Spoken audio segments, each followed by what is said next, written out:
올해 1월 전화 한 통이 걸려왔습니다. 여기 서울 동남경찰서 수사 1팀인데요. 풍절음 시공 관련해가지고 게시글 올린 적 있으시죠? 본인의 명예가 훼손됐다, 그런 취지로 해가지고 명예훼손죄로 고소장 제출했거든요. 저는 이렇게 5년 전에 올린 영상 하나 때문에 고소를 당했습니다. 오늘은 그 5년 전 영상이 뭐였는지, 왜 5년이나 지나서 이런 일이 발생했는지, 그리고 그 결과가 어떻게 됐는지 처음부터 끝까지 다 말씀드리겠습니다. 제가 영상을 만드는 이유는요, 이건 저만의 이야기가 아닐 거라 생각합니다. 인터넷에 후기 한 줄, 별점 하나라도 남겨본 사람이라면 누구에게나 일어날 수 있는 일이거든요. 5년 전에 리뷰한 글이 오늘 갑자기 고소장이 되어 돌아올 수 있다는 것, 끝까지 봐주세요. 안녕하세요, 영디비입니다. 혹시나 저를 모르시는 분들을 위해 간단하게 설명해드리면, 저는 스피커 및 이어폰, 헤드폰 개발 일을 했었고, 현재 이 영디비 채널을 통해 음향기기를 리뷰하는데 주관 평가가 아닌 측정 장비를 통해 객관적 데이터를 기반으로 리뷰 영상을 올리고 있습니다. 꽤나 측정에 진심인 리뷰어이고 자동차에도 관심이 많아서 한때 자동차 소음 측정 리뷰를 진행하기도 했었습니다. 먼저 분명히 말씀드릴게요. 이 영상은 누구를 비난하거나 깎아내리려고 만든 게 아닙니다. 결론부터 말씀드리면 이 사건은 이미 3월과 4월 두 차례에 걸쳐 모두 불송치, 혐의 없음으로 종결됐어요. 법적으로 끝난 일입니다. 그래서 제가 오늘 말씀드릴 수 있는 건 딱 두 가지예요. 첫 번째, 저에게 일어난 사실 그 자체, 그리고 두 번째, 소비자가 솔직한 후기를 남길 권리에 대한 저의 생각, 그 외엔 어떤 추측도 평가도 하지 않겠습니다. 이 이야기를 꺼내는 이유는 단 하나입니다. 여러분 중에도 저처럼 어느 날 갑자기 며칠 전 또는 몇 년 전에 작성한 리뷰나 글로 고소장을 받을 수 있는 분이 분명히 있을 겁니다. 그리고 그분께 도움이 됐으면 합니다. 시계를 5년 전으로 돌려볼게요. 당시 저는 테슬라 모델 3를 구매했어요. 태어나서 처음으로 구매한 전기차였습니다. 이 전기차는 엔진 소음이 없는 조용한 차이다 보니까 소음에 대한 이슈가 굉장히 많았습니다. 그래서 저도 차량 소음 테스트를 시작했고, 소음을 줄이기 위해 흔한 유튜버들이 그렇듯 여러 가지 시도를 해봤습니다. 일단 정말 소음이 심할까 궁금해서 엔진차와 소음 비교도 해봤고요. 이 모델 3의 소음을 줄이기 위해 인터넷에 올라온 여러 가지 정보를 실제 테스트 해보기 시작했습니다. 스펀지로 소음 줄이기, 이거 안 되니까 웨더 스트립을 직접 구매해서 붙여봤고요. 그런데 이것도 딱히 효과가 없어서 전문가의 시공을 받으면 어떨까, 정말 다를까 하는 궁금증에 그때 당시 아주 핫한 윈드킹이라는 고무 몰딩을 제 돈 주고 제 차에 직접 시공받았습니다. 그리고 직접 사용하면서 느낀 후기, 이 테스트 결과를 영상으로 만들어서 공개했습니다. 협찬도 광고도 아무것도 아니었습니다. 바로 이 영상입니다.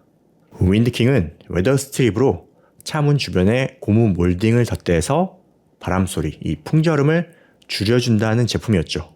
후기는 최대한 객관적으로 작성하려고 노력했습니다만 일부 객관적인 사실과 저의 견해가 좀 강하게 담기긴 했습니다. 왜냐면 저는 실구매자로 제 돈을 내고 받은 시공이었고, 제가 직접 운전하면서 느낀 그대로를 최대한 담았거든요. 구매자로서 최대한 제가 느낀 사실을 그대로 말씀드렸습니다. 그런데 그 영상을 올린 뒤 마냥 조용하기만 했던 건 아니었어요. 제 리뷰에 동의하지 않는 분들도 있었습니다. 그리고 그중엔 저를 꽤 강하게 모욕하는 댓글도 있었어요. 저의 전문성을 의심하고 제 의도를 의심하는 내용이었죠.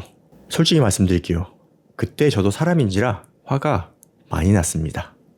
기분이 좋을 리가 없잖아요. 그래서 저도 그 당시 법적으로 대응하는 걸 고민했었습니다. 저를 모욕한 그 댓글에 대해서요. 충분히 그럴 수 있는 상황이라고 생각했어요. 그리고 실제로 변호사를 만나서 고소 가능성에 대해 진지하게 검토까지 했습니다.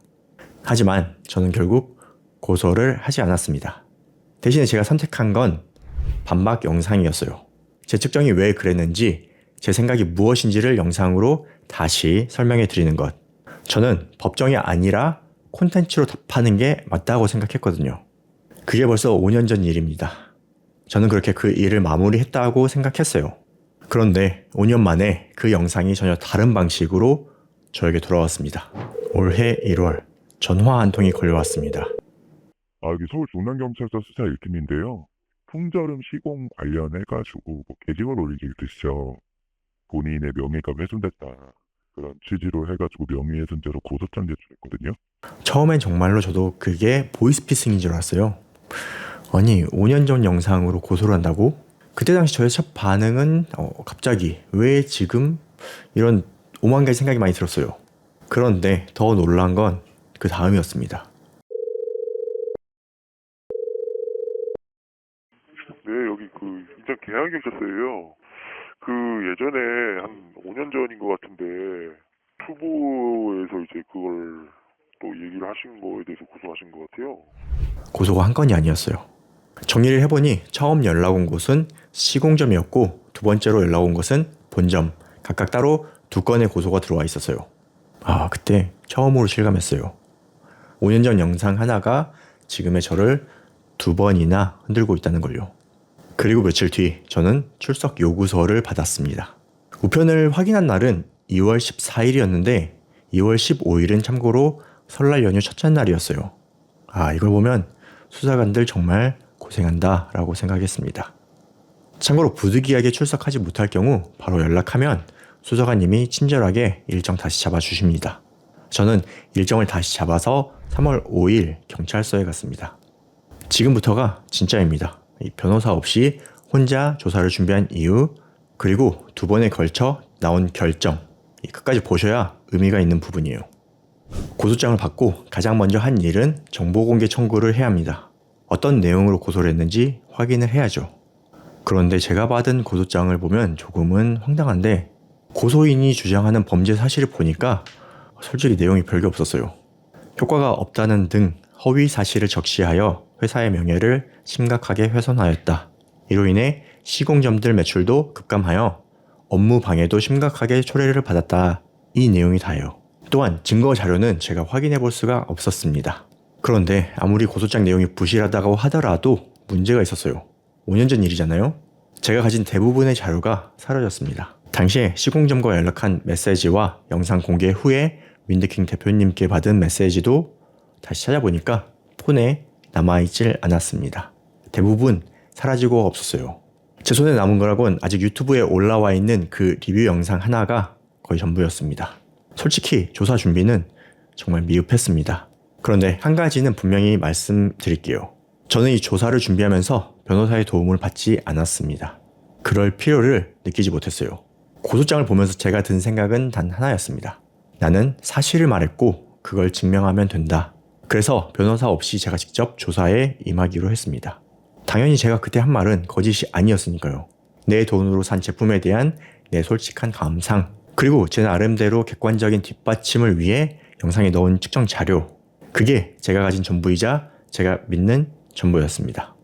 그렇게 조사를 다 받고 나서 수사관님께 여쭤봤습니다. 저는 연락을 2번 받았는데 지금 받은 조사는 한 건인지 두 건인지. 수사관님이 확인해 보시더니 한 건이 더 있다고 하시더라고요. 경찰서를 한 번 더 와야 하는구나. 이게 아무리 준비가 잘 되었다고 하더라도 피의자 신분으로 경찰서를 가는 게 마음이 편하진 않거든요. 그래도 어쩔 수 없잖아요. 부르면 가야죠. 그래서 편치 않은 마음으로 두 번째 연락을 기다리고 있었습니다. 그리고 약 3주 뒤 3월 24일 첫 번째 우편을 받았습니다.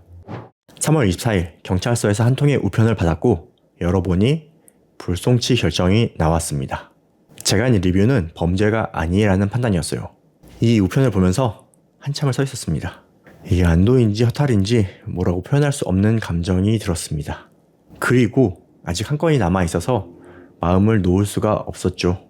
그런데 2주 뒤 4월 7일 경찰서에서 우편이 하나 더 왔습니다. 드디어 출석 요구서가 왔구나. 또 언제 가야 되나 하는 생각으로 우편을 열어봤습니다. 그런데 내용이 출석 요구서가 아니라 불송치 결정서였어요. 이 남은 한 건은 조사를 받지 않고도 두 건 모두 혐의 없음으로 종결이 됐습니다. 이건 뭔가 싶어서 내용을 자세히 보니까 두 번째 온 것이 증거 불충분하여 혐의 없음이고 첫 번째가 각하였습니다. 각하는 조사할 필요가 없을 때 나오는 것이죠. 그래서 두 번째 출석은 할 필요가 없었던 거예요. 그 순간에야 5년 전 그 리뷰에 대해 이건 정당한 후기였다. 이런 답을 공식적으로 받은 기분이 들었습니다. 제가 이 이야기를 꺼낸 이유는 하나입니다. 내 돈 주고 산 제품을 솔직하게 말할 권리, 그리고 다른 소비자가 그 정보를 알 권리, 저는 그게 지켜져야 한다고 믿거든요. 혹시 비슷한 일을 겪으셨거나 후기 남기기가 두려우셨던 분 댓글로 경험 나눠주시면 좋겠습니다. 그리고 만약에 여러분이라면 저처럼 모욕적인 댓글을 받았을 때 고소를 하셨을까요? 아니면 영상으로 답하셨을까요? 저는 좀 궁금하네요. 5년 전 저는 모욕을 당했지만 법이 아니라 영상으로 답했습니다. 그 선택을 지금도 후회하지 않아요. 그리고 앞으로도 겁먹지 않고 있는 그대로 리뷰하겠습니다. 저는 여러분의 알 권리가 더 중요하다고 생각합니다.